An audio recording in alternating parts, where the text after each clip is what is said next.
গ্রামের নাম মহেশপুর। অনেকটা প্রত্যন্ত গ্রাম বলতে যা বোঝায় ঠিক তেমনই। গ্রামের বেশিরভাগ লোক তেমন শিক্ষিত না, কাজকর্মের জন্য বড় শহরে যেতে হয়। সেই গ্রামেরই শেষের দিকে বাড়িটিতে থাকে চার বন্ধু: সুজন, নরেশ, বাঘা, রতন। তারা চারজনেই শহরে কাজ করে। এদিকে থাকলে খরচটা অনেকটা কম আসে, বাড়িতে টাকা পাঠানো যায়।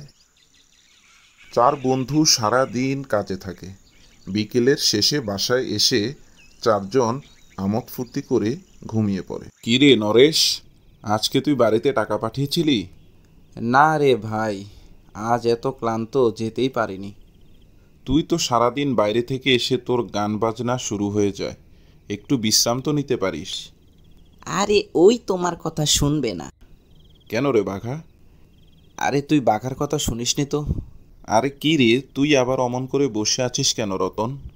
না রে, আজ আড্ডায় মন বসতে চাইছে না। কেন?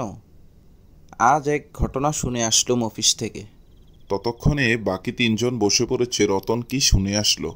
বাকিরা বুঝে ফেলেছে আজ আড্ডা জমবে রাত। রতনের কথা শুনছে। কিছুদিন আগে আমাদের অফিসের বড়বাবু মারা যান। ওনাদের বাসায় নাকি কিসব ভৌতিক চলছিল। অফিসের লোকজন বলাবলি করলো তারা নাকি আত্মার চর্চা করত। লোক মারফতে জানলাম তিনি নাকি আত্মার সাহায্য নিয়ে ব্যবসার নানান ধরনের কাজ করতেন। একদিন রাতে নাকি পুরো পরিবার সহ ওই আত্মা তাদের মেরে ফেলে। হা হা হা হা হা, তুই আমাদের সাথে থেকেও এসব বিশ্বাস করে বসে আছিস? দাঁড়া, আমি দেখব কোন আত্মা কিভাবে আসে। এই কথাগুলো বলে সবাই হাসছিল, আর রতন ভয়ার্ত মুখে বসেছিল। একদিন সুজন রাস্তা ধরে যাচ্ছিল পাড়ার মুদি দোকানে।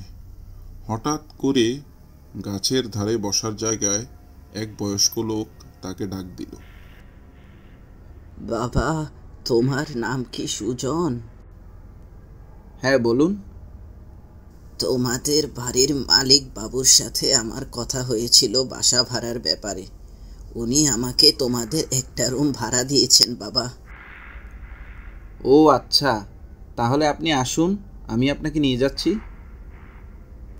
বাবা সুজন, তুমি কি ভূতে বিশ্বাস করো? না কাকা, আমি এইসবে বিশ্বাস করি না। এখনকার যুগে এইসবে কেউ মানে নাকি? তা ঠিক বাবা, যা দেখিনি তা কেন মানব? কি বলো তুমি? ঠিক তাই কাকা। তা বাবা, তোমরা কে কে থাকো এখানে? আমরা চারজন থাকি একসাথে, বাকিরা কাজে গেছে, আপাতত আমিই আছি। সেদিন রাতে চার বন্ধু আবারও আড্ডায় বসলো। হঠাৎ তারা কিছু মন্ত্র পড়ার মতো শব্দ শুনতে পেল। এই শব্দটা তো বুড়ো কাকার ঘর থেকে আসছে না? চল তো যাই, দেখি গিয়ে।